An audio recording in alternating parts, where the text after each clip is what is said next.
The US Attorney General fired the FBI's Deputy Director on Friday. There are now fears President Donald Trump might try to sack Special Counsel Robert Mueller. So what does all this mean for the Russia investigation? This is Inside Story.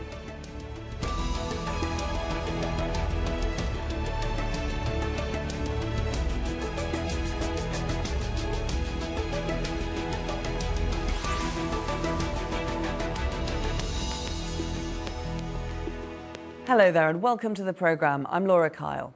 Almost a year ago, President Donald Trump fired the director of the FBI, James Comey, a controversial move that set in motion developments that continue to reverberate across Washington. Now, Friday's dismissal of the man who was Comey's deputy, Andrew McCabe, is raising further questions. Attorney General Jeff Sessions accused him of misconduct and a lack of candour.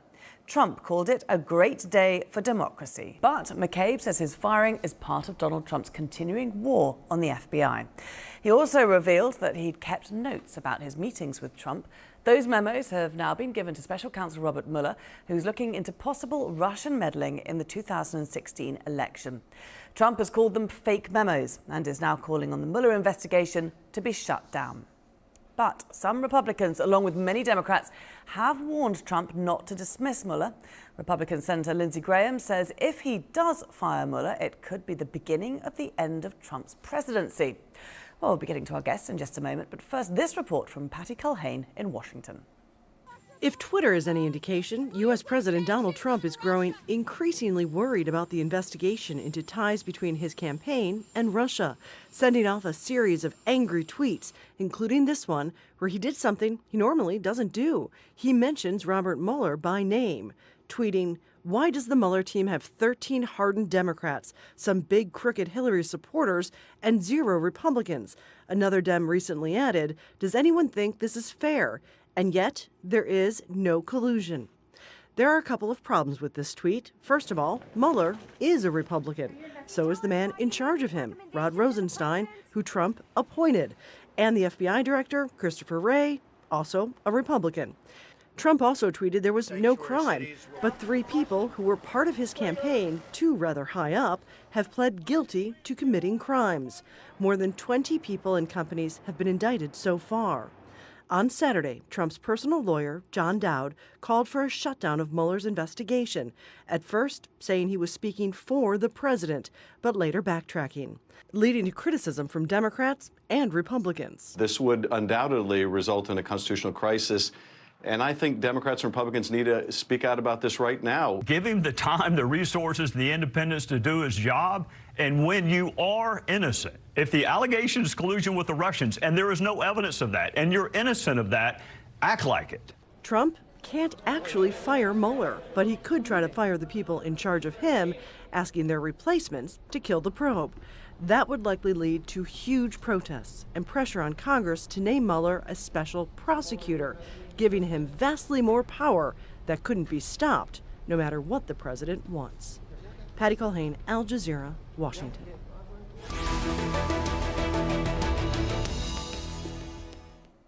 OK, let's bring in our guests now. And in Washington, D.C., we have Lara Brown, Director and Associate Professor at the Graduate School of Political Management at George Washington University.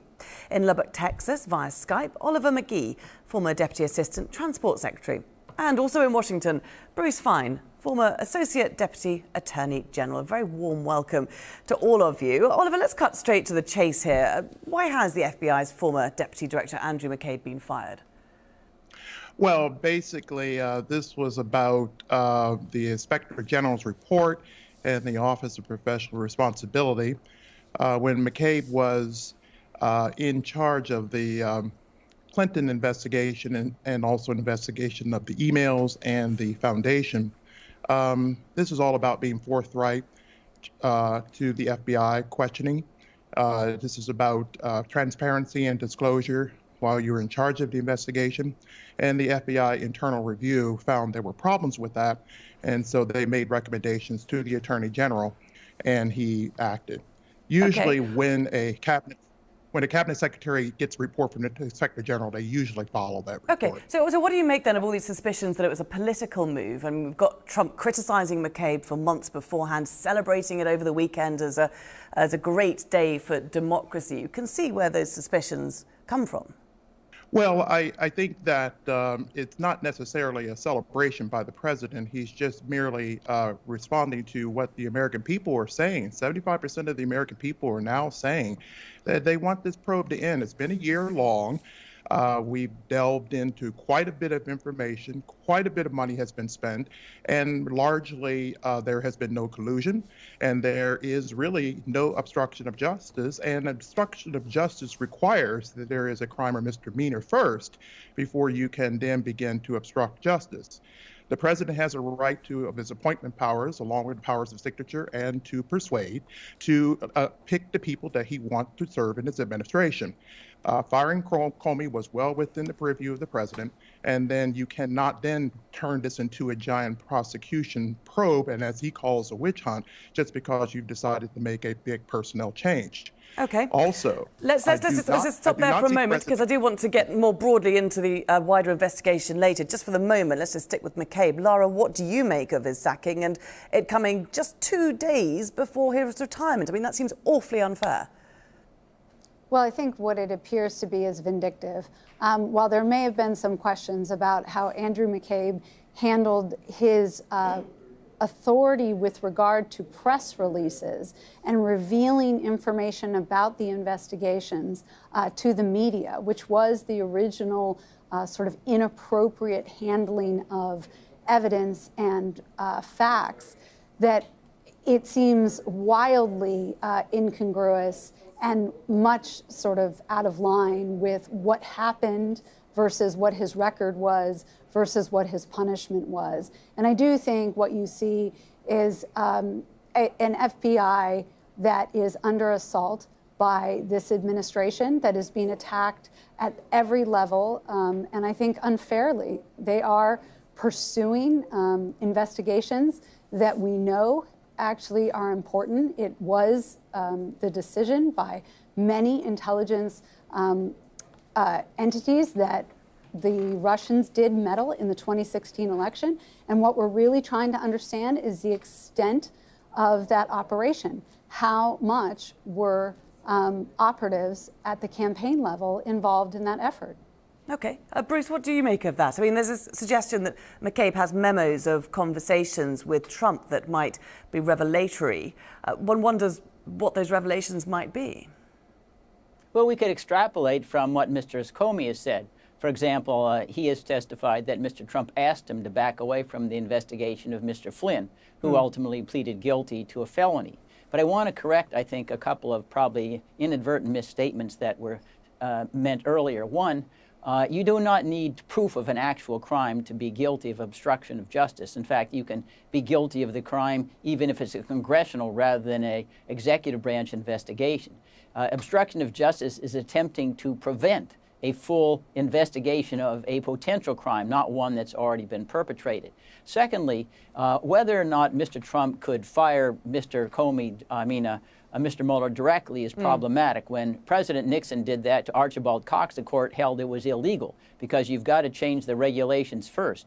Moreover, the firing of Mr. Cox was used as evidence of corruption of justice in the articles of impeachment voted by the House Judiciary Committee and ultimately voted by the House of Representatives before President Nixon resigned. So even if there is technical power in the president to fire Mr.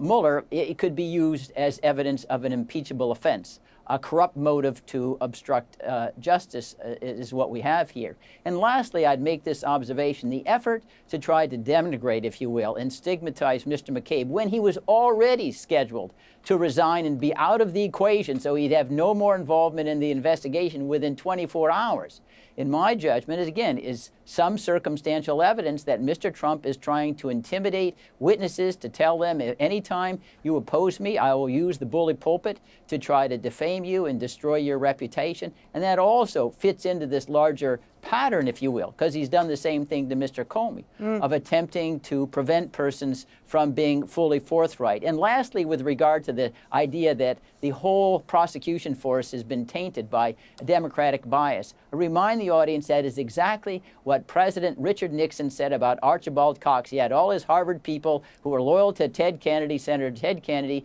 and they were biased against him, and we know what the facts were with regard to Mr. Nixon. So we've heard that defense before, and it didn't pan out. Okay, so Oliver, what do you make of that? I mean, we've got Trump's lawyer saying that McCabe's firing should prompt Mueller's firing. I mean, that is quite a leap, isn't it? And as Bruce says, if you fire Mueller, that's potentially an impeachable offence. Well, the news stories are coming out today that he's had to walk that back. The president is not going to fire Mueller. But more importantly, the DOJ policy says that the DOJ can't put the president into a criminal tribunal while he's sitting in office. So Democrats' rhetoric to take us back generations ago to the Watergate piece and start to do extrapolations and tie to this is ridiculous. The president is not going to be impeached. This is not going to rise to that level. It is not going to be pushing into directions of criminality or any types of misdemeanors. Impeachment is a political process, and right now that's what we're in the middle of. The American people do not want this. They are saying by 3 to 4 margin that let's move on, let's get this wrapped up and closed and get back to the American people's agenda. Let's just see whether Americans really don't want it, because you have said that 75% of Americans want the Mueller probe to end. Laura, do you agree with that? Is that the general feeling amongst the American public? That's absolutely not true. That was a poll that was an online poll at the Drudge Report, which is a well-known conservative website. And what is important about that is a self-selected sample of individuals filling out that poll. That is not a poll of the American people in any sort of scientific sense. In fact, Pew Research, which is a credible polling organization, did find that 61% of Americans believe that Mueller will conduct a fair investigation, and that whatever his findings are will be in accordance with the law. So it is important to realize that the American people do actually back Robert Mueller and his investigation. They do believe that he is engaged in a fair investigation, and they are, in fact, quite worried about what Russia will do. That same Pew poll showed that more than 40% of the American people were skeptical that President Trump would do enough in the future to prevent Russian attacks on American elections. So I think there is a great deal of sort of rumor mongering and misinformation that is being spread by Republican partisans because they want their president to be innocent. It's not to say that their president is guilty, but it is the reality that this investigation should move forward. Okay, but Bruce, I mean, the investigation, Mueller investigation, has been hanging over Trump for a long time now, hasn't it? I mean, it must make it awfully difficult to govern the country. Well, it surely does, because it permits inferences to be drawn that everything you're doing has an ulterior motive to try to avoid prosecution or further investigation. But we know what the model is if you're the president and want to get an investigation concluded quickly. They were set by President Gerald Ford and Ronald Reagan. President Ford was under a cloud for allegedly having sold a pardon for Nixon in exchange for his resignation. And what he did, he went right up to the House Judiciary Committee. He answered all their questions, said no, there wasn't any quid pro quo, and the whole issue went away. Immediately ended the investigation. Then we have President Reagan in Iran-Contra, and I served as counsel on the Joint Congressional Committee on Covert Arms Sales with Iran. And President Reagan said, no executive privilege, sent everybody up to testify without any obstruction, National Security Advisor, Secretary of Defense, Secretary of State. He himself, Mr. Reagan, had testified in some criminal cases. It was a total open book, and it was about a year's process is what it was. And those are the standards when you have nothing to hide. Then you can look at the standard set by Richard Nixon and the stonewalling, which was the standard he used in trying to obstruct the investigation of Archibald Cox. And there are all these excuses made. No, don't testify, don't answer questions. So if Mr. Trump wants this investigation closed quickly, he needs to order all of his half-dozen people who said they didn't want to answer questions to answer the questions. He needs to go to the special counsel or to the Congress and testify under oath openly and say, I have nothing to hide, and this case will come to a conclusion very rapidly. And he has good precedents. Gerald Ford, Ronald Reagan. Oliver, do you think Trump will testify? Absolutely not. This is a Russian concussion witch hunt. This is basically nonsense. The American people want this probe to be done, but they also agree that Mueller is doing the investigation. I think your other guest who said that 6 out of 10 people want Mueller to be able to do the probe accurately. That's true, but 75% of them are saying now wrap it up. Because right now they want to get to the agenda of taxes, immigration, and infrastructure. They want to get to the Trump agenda. We hired a president to do a job. And basically, if you haven't found anything in a year after millions of dollars spent, it's time to wrap it up. Okay, but as Bruce has pointed out, one way to wrap it up is to hear directly from the president himself and for him to testify under oath. For what? Because the key issue is that he is basically doing this job. Right now, this is a probe that's basically said that, hey, we're sad that the election turned out the way it was, and that's the way it is. Elections are winners and losers, and we need to move on. This is a Russian concussion thing. I am tired of this investigation, and I'm one American of the many. And I think that it's not a Republican partisan thing. I think the Drudge Report poll is not nonsense. It is actually tapping into what people are feeling right now. I have hundreds of thousands of followers on my own Twitter, and I'm engaging and listening to what the American people are saying. And they're saying they're tired of this Russian concussion thing. Get it over with. Okay. We can't basically, let me make this one point. The Democrats cannot go into 2018 as the party of no. They have to go into the party of yes, where the Republicans are. Then the party of yes right now is saying that we want low taxes, we want infrastructure, and we want immigration reform.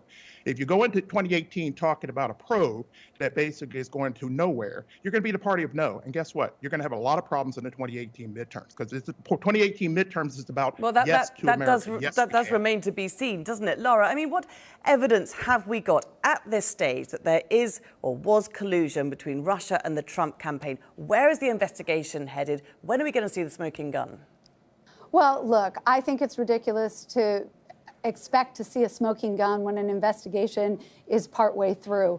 We do have plenty of circumstantial evidence that there have been wrongdoings and misdeeds and cover-up kind of activities. I mean, whether you talk about, Mike Flynn, the NSA, former NSA advisor, having to resign because he had lied about his contacts with the Russians, whether you talk about Attorney General Jeff Sessions' misstatements to the committee about his contacts with Russians, and whether you talk about Paul Manafort and Rick Gates and George Papadopoulos, their activities with respect to engaging Russians and being a part of the campaign, all of those seem to suggest that while there may not have been a conspiracy, there was certainly contact and potentially some coordinated activities that deserve further investigation and inquiry.